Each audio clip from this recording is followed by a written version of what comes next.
We're up to chapter 3, Mishnah number 16.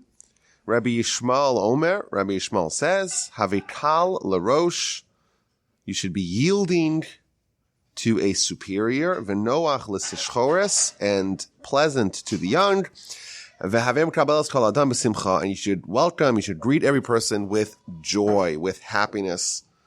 Every person that you meet, you should greet them with happiness. Very short Mishnah here from one of the prolific sages of the Talmud, Rabbi Yishmael. Interestingly, of course, in the Torah, Ishmael is not exactly a hero. He is the first son of Abraham, and he is banished because he's a bad influence on Abraham's second son, Isaac. But at the end of his life, he comes back, and somehow his name became part of the names of the Jewish people. And there's even a great sage, and we'll see there's actually several of them, whose name was Rabbi Yishmael. So a little bit of background about the author of our Mishnah.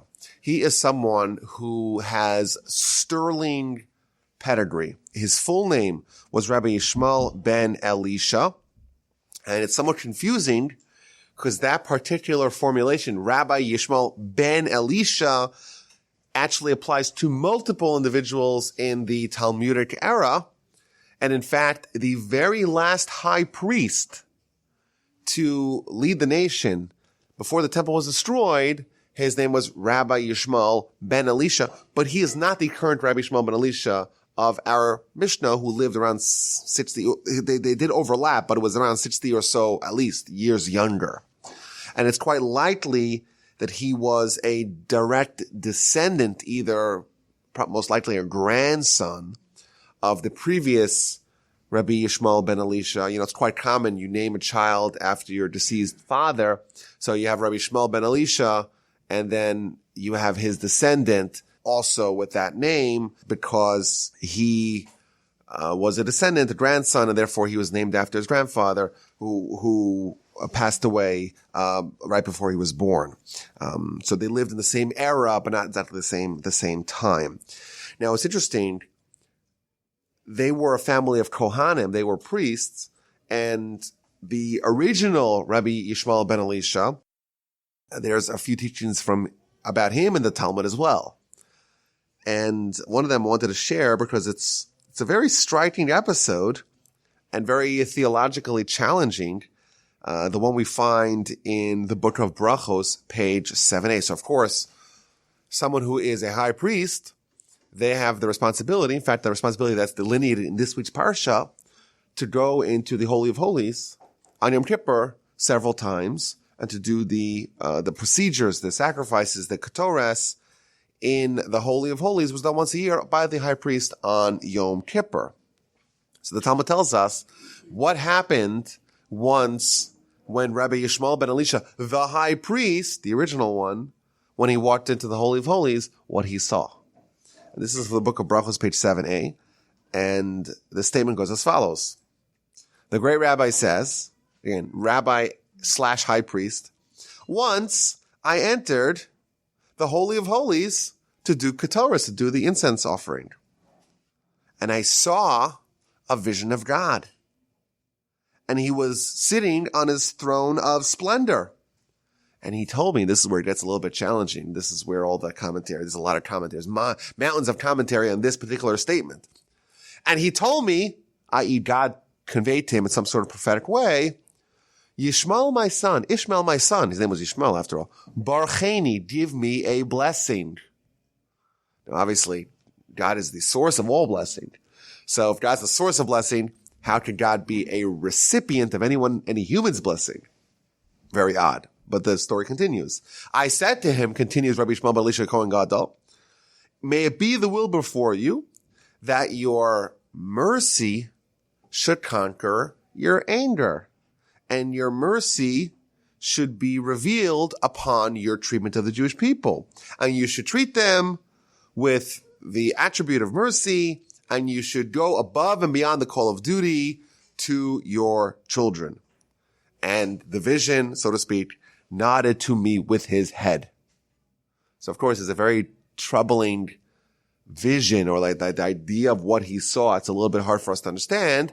And the whole notion of God asking a human for a blessing and the nature of that blessing, it's a very interesting and intriguing and perplexing maybe Talmudic narrative. But again, this shows us that this is the most likely, no one seems to know for sure. I didn't find a definitive link, but most likely the grandfather of the Rabbi Yishmael of our Mishnah, he was part of that previous generation. The temple's still around. We have a very righteous high priest, and he actually is having some degree, some vision, some transcendental experience of prophetic nature in the Holy of Holies on Yom Kippur doing this sacrifice, and is recorded for posterity.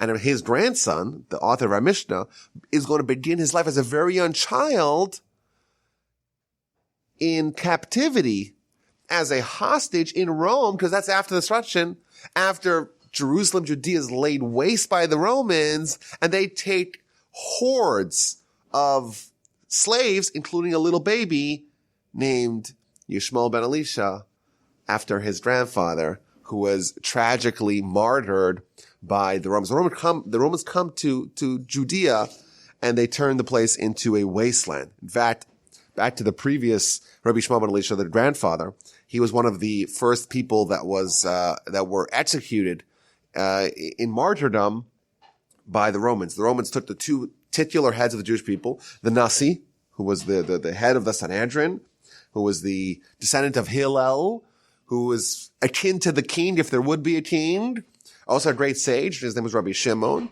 And they take the high priest and say, okay, both of you guys, we're going to execute both of you. And there's a very long and tragic narrative about what happened. Each one of them saying, no, kill me first. I don't want to see the tragic death of the other one. And eventually they rolled dice to determine which one was which. And they beheaded the great Rabbi Shimon. And then there was a whole ruckus. And then the emperor came and he saw Rabbi Yishmael, the high priest, who was still alive, and his face was so radiant. He was so beautiful. And then his daughter came. And so it's like, you can't kill this man. He's so beautiful. So what they ended up doing in classic Roman barbarity, they decided to flay his skin and create like a mask of this beautiful, luminous visage, but kill him that way. Really horrible, really terrible, and really tragic. But it is interesting that both Rabbi Yishmael, the original, the high priest, and the Yishmael of our Mishnah, the Talmud talks about how beautiful they were. And the explanation that our sages tell us is that the reason why they were so beautiful, because he went into the Holy of Holies. This was not some sort of physical beauty. It was a certain revelation of their soul. They were so connected on the spiritual level. He went into the Holy of Holies, of course, the epicenter of holiness in our world. He drew out a certain degree of holiness that was manifested within them. So his face was radiant. His face shone from the spiritual origins that he tapped into as a Kohen Gadol, as a high priest in the Holy of Holies. And I'll add that you could still see this today. If you see a great Torah sage, a real great Torah sage, you'll notice that they have a certain glow to them. It's an amazing thing. I personally saw it. There's a certain sparkle. There's a certain radiance that you could see on the face of a great Torah scholar. And it's not just a good tan. If someone's a great Torah scholar, they're probably not spending too much time at the beach anyhow. But it's a certain, almost as if their skin is lumescent. It's glowing. It's an amazing thing. And it's not something which it will jump out at you, but if you look at it, you'll notice it. And we read about, of course, Moses, his face is shining as bright as the sun. Of course, that's the peak of human experience, of human achievement, of human greatness. But as we expose our soul within us, it's going to shine forth. And each one of us on our own degree, we're going to have a certain revelation, so to speak, in the literal sense of our soul. And the great high priest who went to the Holy of Holies, it shone to such a degree that people were like really stricken. They were really taken by his countenance. So that's Rabbi Yishmael ben Elisha, the high priest. Now, the author of our Mishnah, we're told in the Talmud, when he was a young child, he was taken captive to Rome and he was placed in jail. And you think if it's a tragic situation, he wasn't the only one. There were probably thousands, maybe tens of thousands, maybe even hundreds of thousands of Jews who were displaced and taken captive after the Romans destroyed, essentially, all of Judea. And the pockets of Jews escaped elsewhere. As we know the story, of course, the Masada story has been lionized in modern Israeli culture. But that's one example of pockets of Jews that are escaping, that are fleeing. Some of them make it, some of them don't. But a huge percentage of these Jews are taken to Rome. Now, as we know, as we spoke about in the past, the sages in Yavne are granted a reprieve. They're allowed to continue their operations, and they're not attacked. There's a few of them that are, like we mentioned, but for the majority, they're allowed to flourish in the new home of the academy in the city of Yavne, which is in the coastal areas. And one of the great sages in Yavne is the great Rabbi Yehoshua. We've spoken about him in the past. Rabbi Yehoshua ben Chananya. And he was a liaison between the rabbis in Yavne, who were now the official heads of the Jewish people. All the other heads are gone. And the Roman overlords in Rome. So he makes a trip to Rome. And he's informed that there is a beautiful young boy who has been imprisoned by the Romans. So he makes his rounds to the jails and he goes to investigate. But he can't go into the cell because the cell's locked. So he calls out a fragment of a verse in Isaiah. He calls out into the jail cell and he wants to see if the child can put the other piece of the puzzle together. So the verse in Isaiah, Mi natan lemeshisa Yaakov Yisrael bozizim. It's a very apropos verse to the situation, to the state of the Jews at the time. Who gave up Jacob for a spoil and Israel to plunderers? Who allowed this to happen? Why did this terrible tragedy befall us? That's the beginning of the verse in Isaiah chapter 42, verse 24. And the little boy screams out the other half of the verse. Halo Hashem zechatanu lo. Why is it not the Lord? It is He against whom we have sinned, and we didn't walk in His ways, and we didn't listen to His Torah. That's why we were subject to this terrible treatment. So this young boy, he's very beautiful, and he obviously has a command of Scripture. Rabbi Yeshua's take and says, I am certain this young boy will become a great teacher in Israel. I'm going to redeem him now. He goes to the Romans and says, I will pay whatever it takes to get this boy to free him. And indeed, he paid a tremendous amount of money, a king's ransom for the child's release. And this young boy became the great Tana, Rabbi Yishmael ben Elisha, the author of our Mishnah. Now, it's interesting. There's a law of negotiations with hostages. We know whenever in Israel there's a body of a soldier and they trade it for 1,000 terrorists. And we're like, that doesn't seem to be a fair exchange. It's an asymmetric exchange. But interestingly, there is a Mishnah in the book of Gittin that tells us that we're not allowed to redeem a hostage more than the fair value. Why? Because the second you redeem a hostage more than fair value, what does that encourage? That encourages more hostage taking. It's kind of like when you have the head of the founder of the Getty Oil Company. His grandson is taken hostage, and he's like, "No, I'm not going to pay anything. Sorry, nothing. Because if you do that, you'll take my other grandchildren as well as hostages. I'm not interested in that." So that's a law. Actually, it's a law that even though it's one of the greatest mitzvahs is to redeem hostages, to take them away from captivity, but only for a fair price, not more. And here we see that this great Rabbi Yeshua is willing to say, I'll pay whatever it takes. Are you allowed to pay whatever it takes? Interesting question that the commentators ask. And they give two answers. Say, number one, there's difference. Number one, there's two differences. Number one, normally when someone is a hostage, we're not worried about their health, their life, their well-being. Because they're a hostage, they're an asset to their overlords. The Romans they have a tendency towards violence and towards brutality. And if this boy is not going to be redeemed, it's quite likely he'll end up dead. In that case, the rules don't apply. Number one. Number two, he says, he was so confident.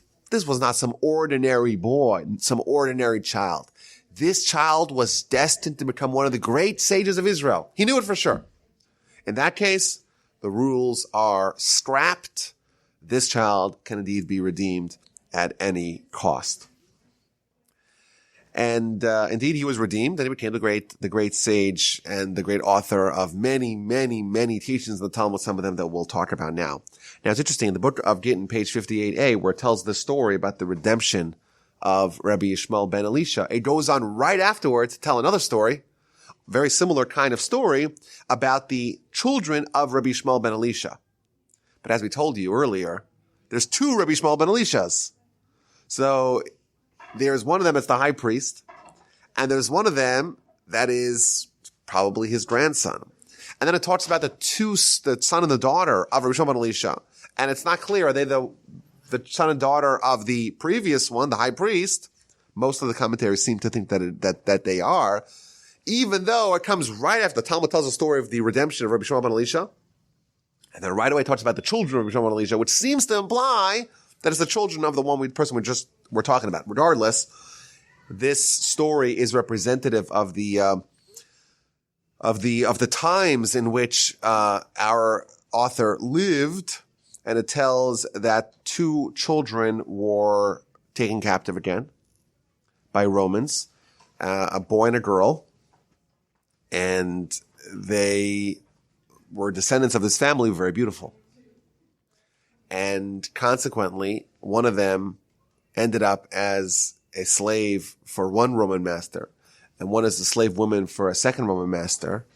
And they were talking, these two Roman masters, says, well, I have the most beautiful male slave male slave. I have the most beautiful male slave you've ever seen. And the other Roman's like, well, I have the most beautiful female slave you've ever seen. So they came up with a great idea.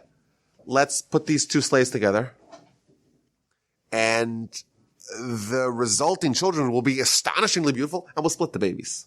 That was the plan. Not literally, but split the babies. You have half, I have half. So they take these two people and they put them in a room in night, and we know what'll happen. Let nature take its course, right? That's the plan.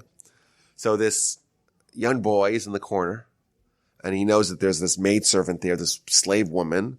He doesn't know who she is, but he's like, wait a minute. I'm a priest.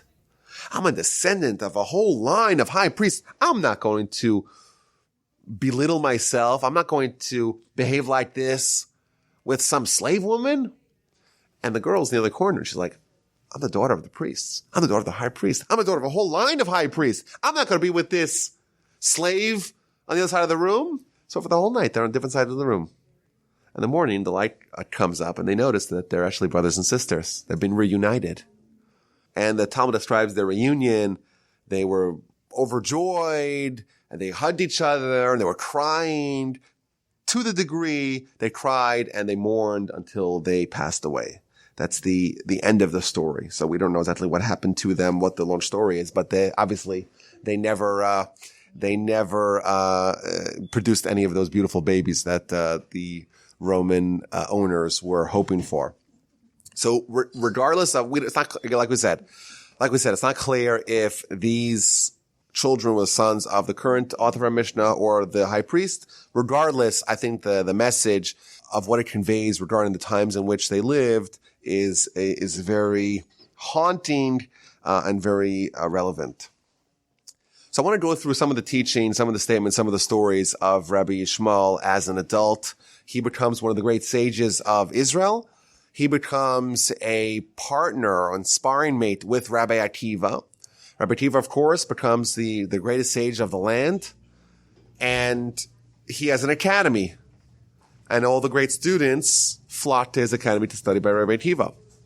There is a second academy, and that's the academy of Rabbi Yishmael. So you have two academies, which was common, like it was the academy of Shammai, academy of Hillel, it was the academy of Rabbi Akiva, and the academy of Rabbi Yishmael. And some students went here, and some students went there, and some students did the rounds by both of them. And the Talmud goes on to say that the Mishnah is written by Rabbi Meir, the Tosefta by Rabbi Nehemiah, the Sifra by Rabbi Yehuda, the Sifri by Rabbi Shimon. Essentially, these are the books that are the canonizations of the oral Torah. And these are the books written by these students, but all of them studied by Rabbi Akiva, and therefore they're all continuations of the teachings of Rabbi Akiva. Now, it's interesting. To my knowledge, I cannot remember in the Talmud where the Talmud says it was taught in the academy of Rabbi Akiva. Those words don't appear. To my knowledge, I may be wrong, but I don't think it appears. Whereas the terms, it was taught in the academy of Rabbi Yishmael, appears everywhere.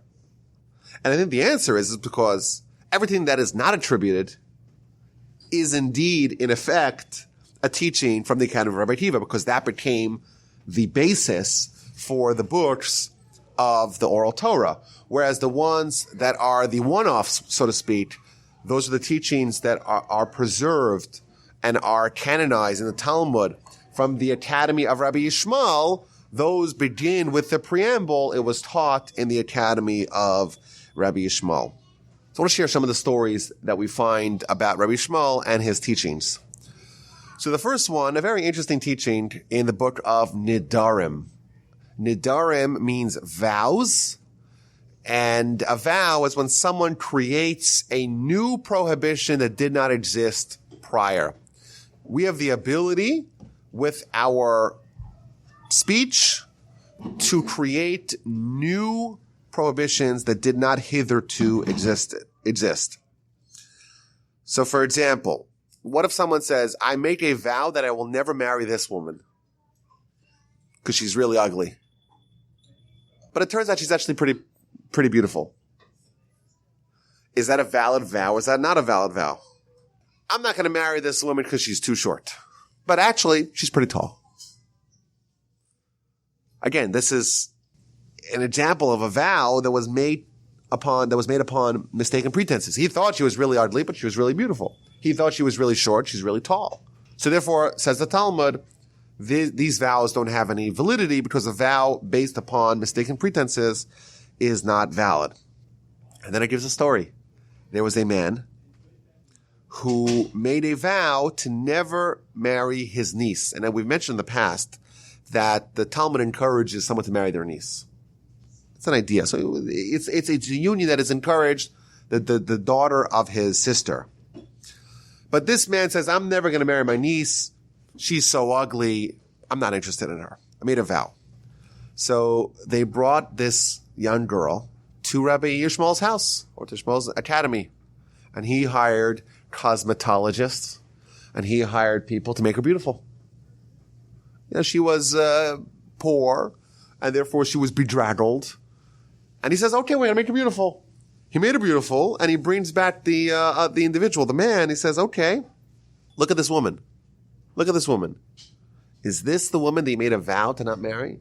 You made a vow not to marry the ugly one.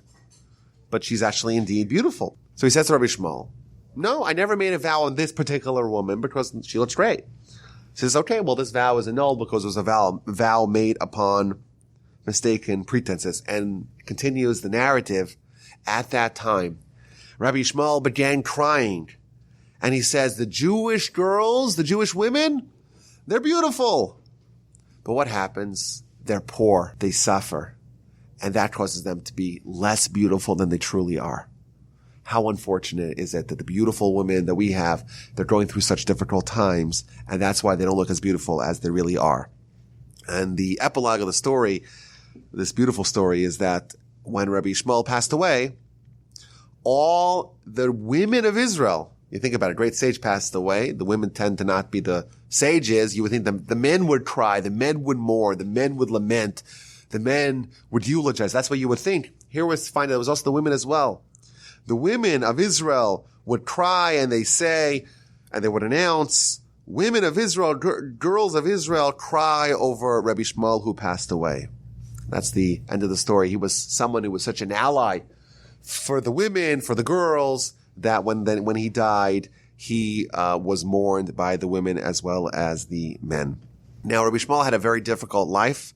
We're told that two of his sons passed away. It's not clear if this is a reference to that story we spoke about earlier, where the kids were taken to Rome, or maybe it was that time. Maybe it was other instances.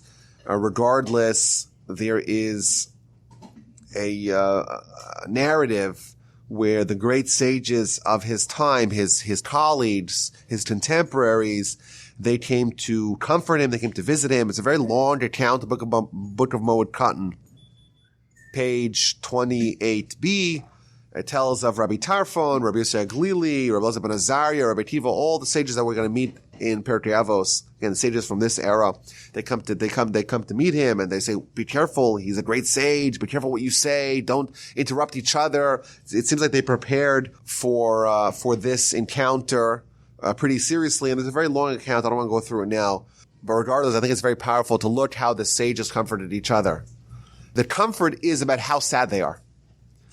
So, for example, one of them says, well, when Nadav and Avihu, the sons of Aaron, when they died, everyone cried. And now your sons died. And how much more should we cry? That was the comfort. Interesting angle. It's not like about joy. It's about focusing on the pain, dwelling, ruminating upon it. And that indeed is the way to provide comfort. To say like, the Jewish people cried for this and this individual. And how much more must we cry for your children? There's another episode. I think this is a very illustrative episode, not quite as existential, but a very interesting episode. You find in the Talmud, the Book of Shabbos, page 12b. The Talmud gives us a rabbinic edict regarding Shabbos and reading from a oil candle. How so? What's the problem? The problem is there's a concern. The rabbis told us there's a concern. Someone's going to read to the candle, and we know at the end of the as the oil is about to diminish, so there's very little bit of oil, the candle starts flickering. So there's a tendency to tip it a little bit, to pool the oil in one place. That way the wick can draw the oil and have a very nice light. And to us, this is something we're used to because we have electric lights, and that's what we use. But at a time where the only light was candle, and you're reading from a book, and you're trying to make out the words, and it's flickery, it's not so pleasant. So what people would tend to do, certainly during the week, is you would tip the candle a little bit, tip the glass a little bit. That way you could have a clear light. The problem with that is that's prohibited on Shabbos. You're making a fire or you're assisting a fire. That's prohibited on Shabbos. Say the sages, because we're concerned that something like that may happen, you may tip the candle in order to promote the light. Therefore, you're not allowed to read by a candle light at all. That's the edict they made. Cannot read by candlelight on Shabbos at all. Doesn't matter how tall it is, even if the candle's, 10 feet up in the air, doesn't matter. Once they made the rule, it doesn't matter. Even if in this particular case, the concern of you tipping it doesn't apply, still, that's the nature of some of the edicts of the rabbis. They made the edict, even if it's 10 feet up in the air, you can't reach it, still don't read from the candlelight. Unless there's someone else reading with you. If there's two people, we're not worried about, if there's two people, one will make sure that the other one doesn't do it, unless they're reading a separate thing. If one person is reading one thing here, the other person is reading another thing there, they're each on their own and it doesn't count. If there's a huge fire, then they're not even close to each other, and then even if there's multiple people, the concern is still valid. Again, that's the nature of how rabbinic edicts works. That's the background of this story.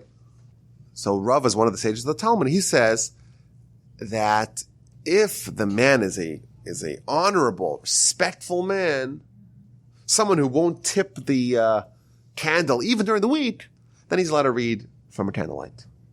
That's the context of this discussion. So if someone's a very respectful person, not someone who's going to get involved with the candles, no, someone a more dignified person, then they can read by the light because they're not going to tip it. So Talmud asks a question from the following story. Rabbi Yishmael ben Elisha, says the Talmud, he declared upon himself that I'm going to read, and you know what? I'm not worried. I'm not going to tip it. And what happens? He was reading once, and the light started flickering, and he was about to reach to do it, and he stopped, and he's like, aha, the words of the sages are brilliant. They knew what they were doing when they made those edicts. That's the first version of the story. The second version of the story is that no, he actually read and he forgot about Shabbos for a second. And he indeed tipped the candle. And he wrote in his ledger, in his diary, he wrote, I, Yishmael ben Elisha, I read on Shabbos and I tipped the candle. And when the temple is rebuilt, I will bring a fat animal as a korban chatas, as a sin offering, because I did a sin. When someone does an accidental sin, they bring a sacrifice to atone for it. And that's what we wrote, and he wrote in his ledger. That's the story. But the question is, according to Rava says that if someone's a dignified person, then they're allowed to read because they're not going to tip it. Well, it seems like Rabbi Yishmael, who's more dignified than Rabbi Yishmael? And we see the law still applies to him. So the Talmud gives a brilliant answer. The Talmud says, yes. Generally speaking, someone's dignified. Someone's kind of above. They're a higher stature. They could read from a candlelight. However, Rabbi Yishmael ben Elisha, the great sage of our Mishnah, when he would study Torah, he was not aloof. He was not of high stature. He was so concerned with trying to study. That's the only thing that mattered. And consequently, he's not viewed as someone of high stature with respect to Torah study, because there he's like anyone else. It's the great equalizer. When someone studies, then they're like everyone else, and that was his attitude. When he would study, he wouldn't say, oh, I'm better than everyone else. No, he would study like every common person, and therefore there was a concern for him that he would tip the candle. There is another story. This is a very clever exchange that happened over here. In the book of Menachos on page 99b, the Talmud records how Rabbi Yishmael's nephew, he asked a halachic query to Rabbi Yishmael. Am I allowed to study Greek philosophy? Is there any prohibitions, any halachic problems with studying Greek philosophy? I already studied all of Torah. It's not like I'm going to study Torah and know more. I'm an expert. Can I study Greek philosophy or not?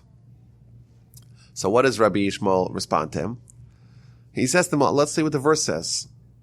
The verse says that you should not depart from the book of the Torah, and you should study it day or night. It doesn't have a clause, well, if you're already a great Torah scholar, then you don't need to study day and night. It just says you study Torah day and night. It's a verse in the book of Joshua, chapter 1, verse 8. Study Torah day and night. So you could study Greek philosophy if you find a time that's not day and not night. Because if it's day, you got to study. If it's night, you got to study. If it's not day, if it's not night, then you can study Greek philosophy. And some of the commentaries, by the way, they add, and they say, well, then maybe that seems like that's when someone goes to the bathroom, because that's technically not day, not night, because you can't study Torah there. Maybe that would be the avenue that you would be allowed to study it. Interesting exchange here between Yishmael and his nephew, who was a great Torah sage indeed, but someone who he dissuaded from studying Greek philosophy. Now, there's another debate in the Talmud, also one in which Rabbi Yishmael participated, but I don't want to get too technical, but if you study these two teachings back to back, it seems like they're in conflict. How so? The book of Brachos, page 35b, asks the following question. It quotes the same verse in Joshua, you should study Torah day and night, which seems to imply day, night, all the time. And then it quotes a verse that we read in the Shema. The Shema tells us, Ve'asafta deganecha, you should gather in your grain. Well, if you're gathering your grain, what does it tell us? It tells us that you plowed your field, you planted your field, now it's time to gather in, it's time to harvest. So, gathering, planting, plowing, harvesting are things which are not Torah study. So, how do we reconcile? The verse says you study Torah day and night. Here we see that sometimes by day the person is going to be plowing and planting and harvesting and gathering in the produce to their home. Well, which one is it? So what's the answer? So Talmud introduces two different answers. The first answer is Rabbi Yishmael. He says, listen, live the way of the world. The way of the world is you have to make a living. So yes, of course, you're supposed to study Torah day and night. Of course.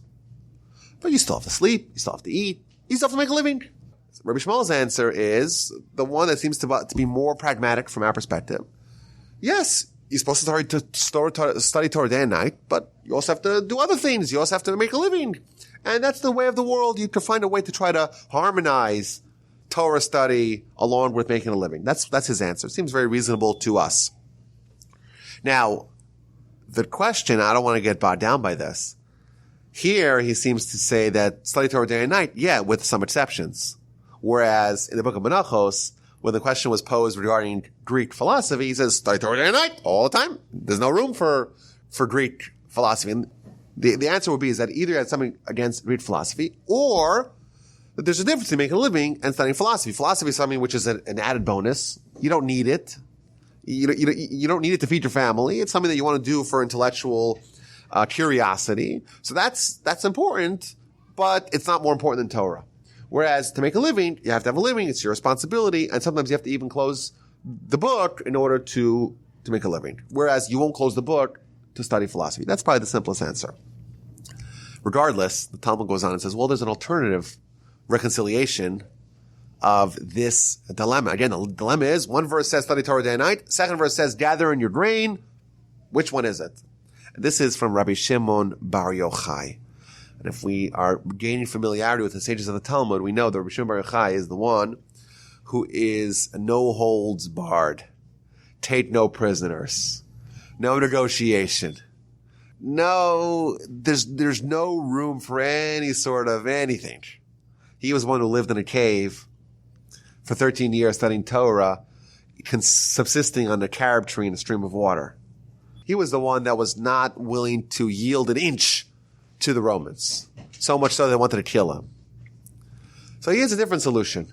He says the reconciliation of these two verses are as follows. There is an idealized world and then there's a suboptimal world. The idealized world is study Torah day and night. That's it. Well, what's going to be feeding your family? You leave that to God. God's a billionaire. He'll take care of you. And that's one verse.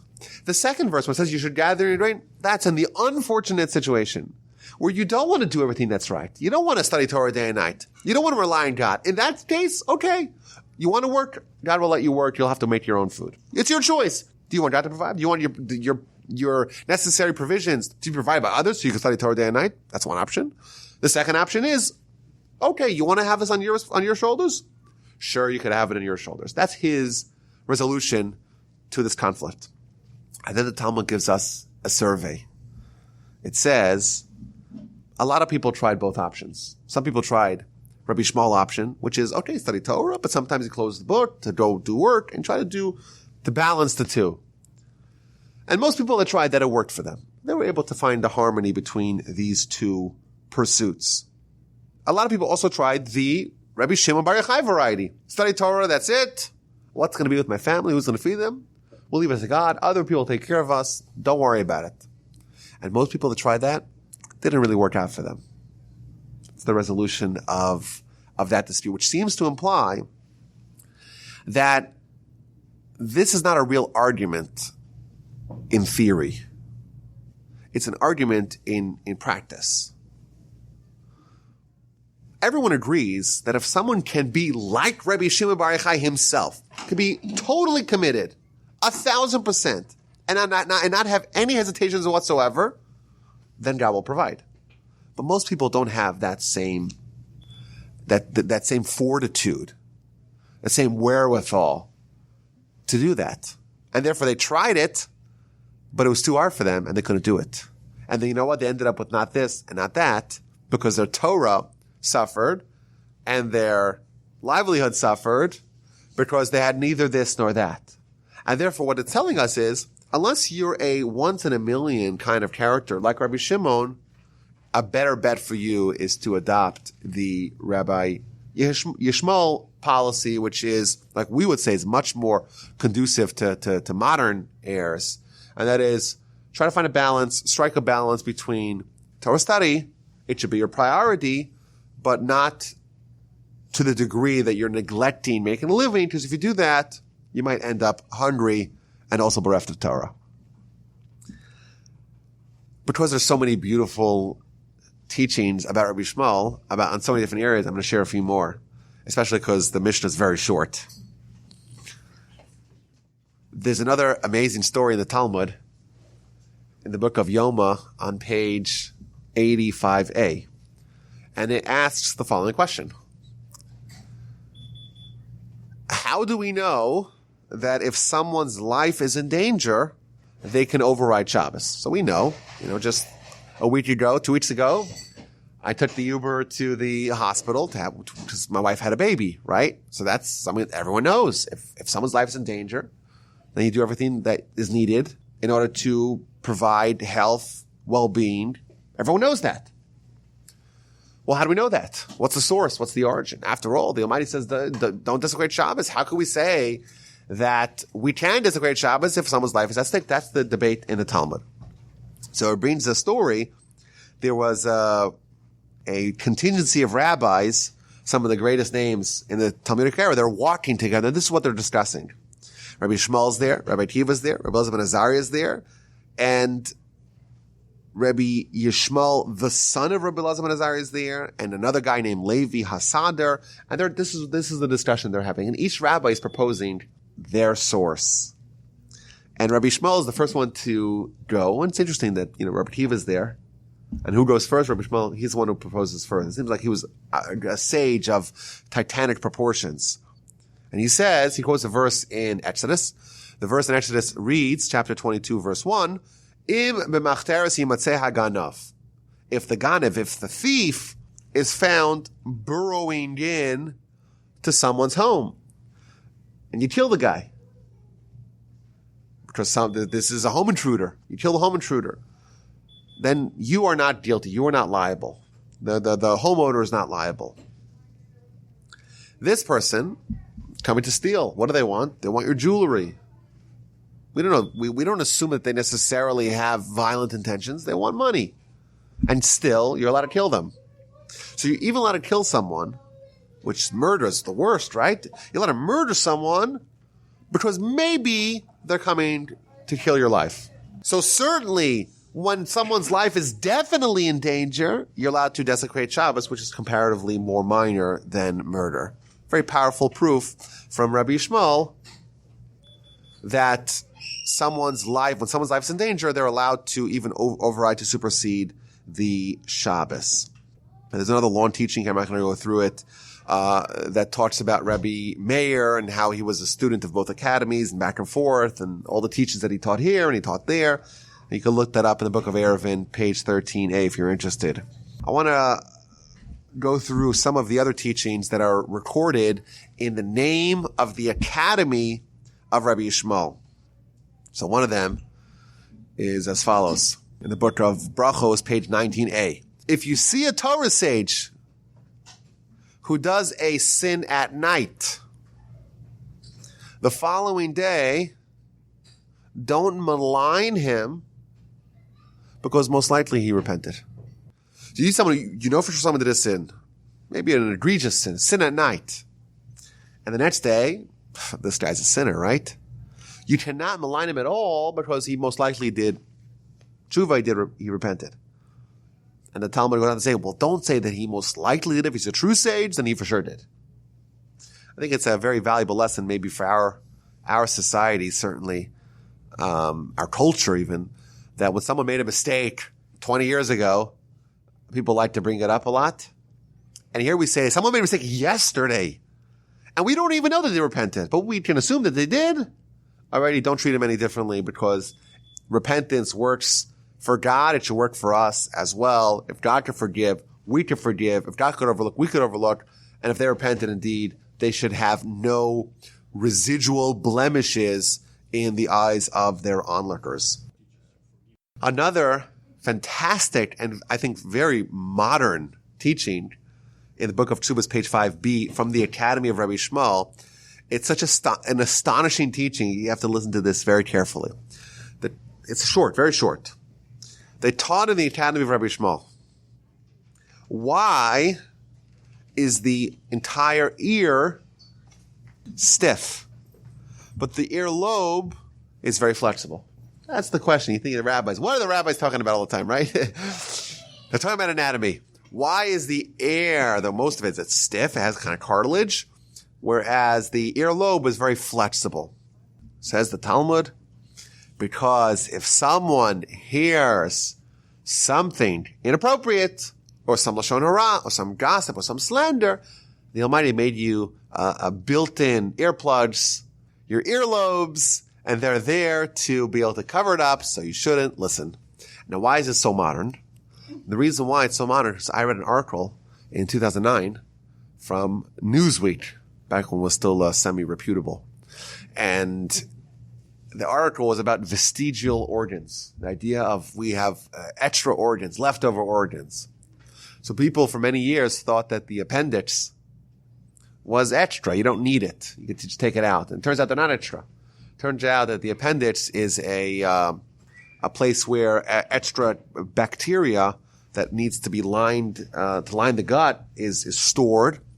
And therefore, especially in places where there is very little clean water, your gut's going to be shedded a lot and you need to replenish it. And that's what they might put a little pouch full with bacteria at the bottom of your intestine so it could reline the linings of the gut. That's what they discovered in Duke University. And it gives a list, all the things that they thought. And then it ends off the article. It's a beautiful article. It ends off the article. There's only one vestigial organ that we have no idea why we have, and that's the earlobe. There's only one organ that we don't know why we have it. It's the last one, and that's the earlobe. And I find it so fascinating, so beautiful. The Talmud gives us exactly one organ that it says, okay, I'm going to tell you why we have this. Only one. It doesn't talk about the knuckles and the knees and the tibia. Nothing. Doesn't talk about anything. It gives us the reason why we have one. And it tells us this is a spiritual organ. This is used to blockade listening to bad things. And the scientists, they finally, after centuries, they figure out every other organ, and there's one we don't know.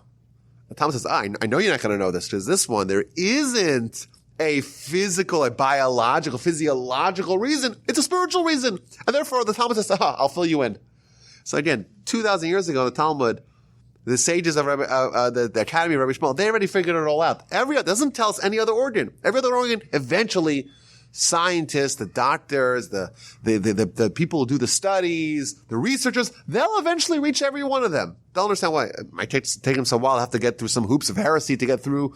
Sure, no problem. Eventually, they'll discover that everything was created to perfection. Everything was done beautifully. But there's one that the scientists won't figure out.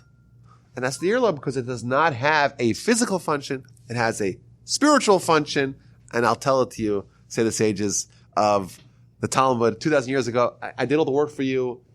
And it takes us a while to realize that. But yes, now their message resonates really strongly.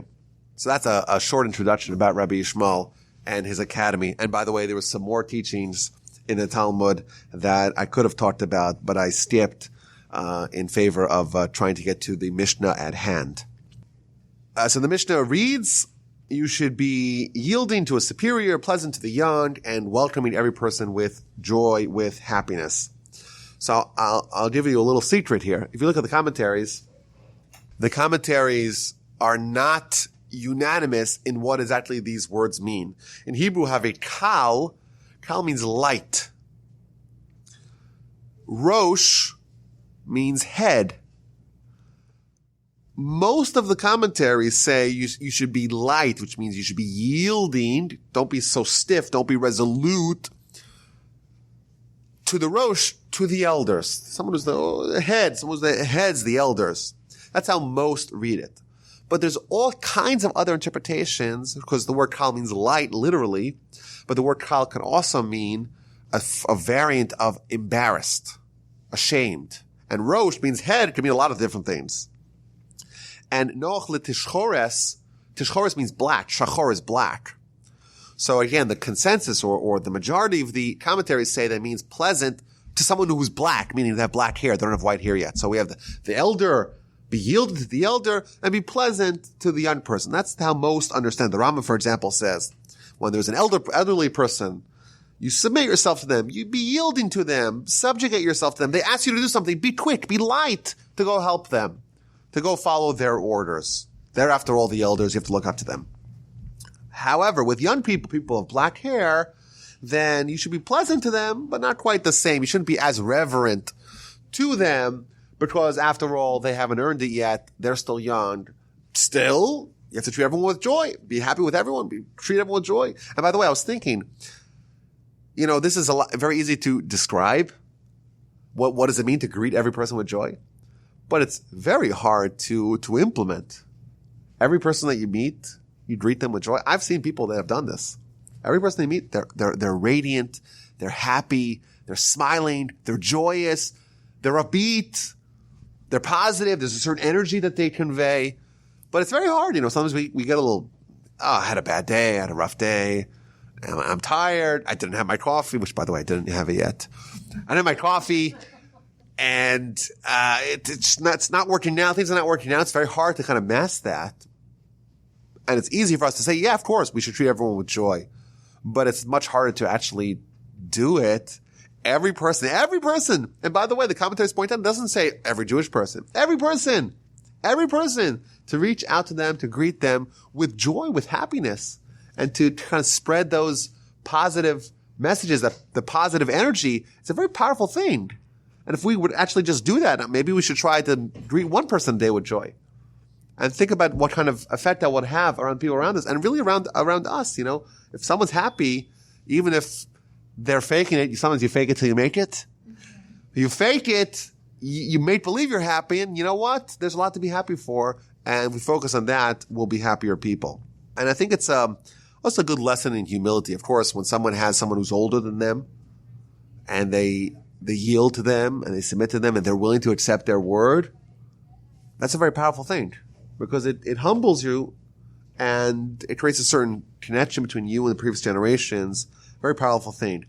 My grandfather would always quote from his teacher, Rabbi Yishmael. He would say that even with respect to someone who is less prestigious than you, maybe less talented, less gifted than you, ask their counsel, ask their advice, because that too is a very powerful way of achieving humility. And don't only ask them for advice, follow their advice, abide by their counsel. And yes, you may make a slight misstep, but you know what? What you'll gain in terms of humility will outweigh what you will lose. So that's I think the most common commentary that I've seen is that idea that the Rosh, the head, is the elders. Be light, meaning be very quick to do the will of the elders. Be pleasant with the young people, but treat everyone with joy. I said the Chassid Yavitz, one of the commentaries that I like to look at on Pirkei Avos, he says something interesting. He says the word kal is from the word of belittling yourself. And Rosh, the head, it's a reference to the Almighty. With respect to our service of God, we don't worry about being embarrassed. We can never be embarrassed. What a powerful lesson. Sometimes when you serve God, it's a little embarrassing. You know what? He's encouraging us. Don't be someone who is embarrassed by service of God. Maybe we could even add, Rabbi Yishmael spent some of his years in a Roman prison, in a Roman jail, and yet we see he knew all of Scripture. And you can imagine what it was like, the conditions, to be someone in such a foreign environment, an environment where someone who remains true to their belief would probably be derided, would be ashamed, would be castigated, would be reprimanded, would be made fun of. And yet he's standing by his words. He says, be resolute. Even if you're going to be embarrassed, even if you're going to be ashamed, stand by what you believe with respect to God. My grandfather, of blessed memory, used to always say that what is the barometer of faith? How much faith do we need to have? Yeah, we all believe. We all believe. We're not atheists. We believe. Okay, is that enough? So he says that the barometer is like this. You get stranded on an island where everyone's atheists. Not only that, they're militant atheists, and they hate people who believe. and you're by yourself, and you're shipwrecked on the island, and you wake up the next day and they offer you food. It's not kosher food. And you say, I'm not interested. And they say, why not? It's so healthy. It's so tasty. You say, well, it's not kosher. They start laughing at you. Everyone laughing at you. You become the laughing stock. And then you put on your tefillin to start praying. And everyone is just jeering at you, making fun of you. And that continues for 10 years. Someone who has full faith is someone who can withstand all that societal pressure for 10 years and not yield an inch. That's what it means here. Maybe, according to this commentary. Be willing to absorb shame for God. Because after all of humans, they're like ants compared to God. They're nothing. Nothing. But we, of course, are very influenced by our society, by our surroundings. But here we're encouraged, it's easier said than done, but we're encouraged to be willing to be a receptacle of people's derision for God. Be accepting of their shame, of shame for God. There's another interpretation of this Mishnah. Again, short Mishnah with very ambiguous words that can be taken in all kinds of different directions. So Rashi, for example, he says that a shachvar, which is the word that most interpret as being black, shachor, he interprets it as a ruler, as someone who has dominion. And he says that it means you should be yielding to the rulers. What does that mean? So the Maharal explains, he says there are two kinds of rulers, two kinds of authorities. There's an authority who is worthy of his stature, and then there's the authority who is not worthy of his stature. You have like a ruler, king maybe, a democratically elected president, and then you have a dictator. One of them maybe has the credentials, has the rights, is deserving of that role, and one is not. And here we're told, when someone is a rosh, a head, meaning they're deserving of their stature, you should be light. You should run, so to speak, to go see him, because this is someone worthy of your admiration. Whereas if there's someone who does not justly have their position of authority, still you should be pleasant to them. And maybe the idea is, after all, we believe that the Almighty manipulates the world. And the Almighty orchestrates the world. And you know what? If this person is in a position of authority, if they have a position of authority over you, this is the will of God.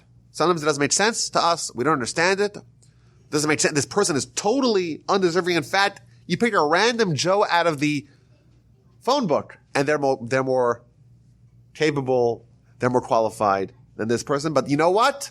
If this is the will of the Almighty, sometimes you have to accept it. And maybe we could even take this back to Rabbi Yishmael himself. His formative years, or some of his formative years, he's in jail with the Romans. And he looks at these barbarians. These people are in charge of the world. These people, of all the people of the world, you could have chosen anyone, and the Romans you choose. And maybe that was his consolation. Listen, this is the will of God. If it's the will of God, we have to accept it. We have to be at peace with it, and we have to be pleasant with it, and we have to, even in effect, accord some honor to the people that we are subject to, even though they don't deserve it. We have to give it to them nonetheless. Maybe we should even add, when he says to greet everyone with joy, it's probably everyone in every situation. Who knows what the conditions were like in that Roman prison? And I would imagine Rabbi Yishmael practiced what he preached, even in the depths of despair. He doesn't know, is he going to be executed? Is he going to be redeemed? Is he going to be ransomed? Who knows? He was probably still joyous. He still greeted everyone with joy. And indeed, he became worthy of sharing this message to us. It's likely, thank God, that we're not going to go through the same challenges and crises that he did, but he went through it, he prevailed, and therefore he is the one who could give us these words of encouragement and these words of guidance and instruction to be willing to maybe accept the yoke, so to speak, foisted upon us by others, and being happy and being joyous and greeting every person with joy regardless of who the person is and regardless of the situation that you may find yourself in.